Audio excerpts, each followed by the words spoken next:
Worksheet tab. First of all, what is worksheet? Worksheet is a grid of rows and columns. Now worksheet tab. This tab shows all the worksheets which are present in the workbook.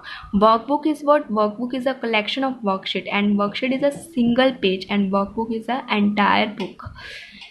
By default, you will see 3 worksheets in your new workbook with the name of sheet 1, sheet 2, sheet 3 respectively. By default, name given to worksheets, by default 3 worksheets and names such as sheet 1, sheet 2, sheet 3 respectively, and the by default workbook name book 1.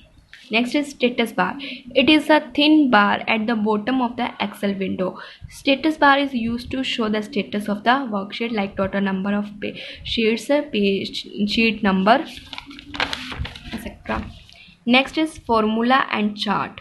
Formula is two types, simple or complex.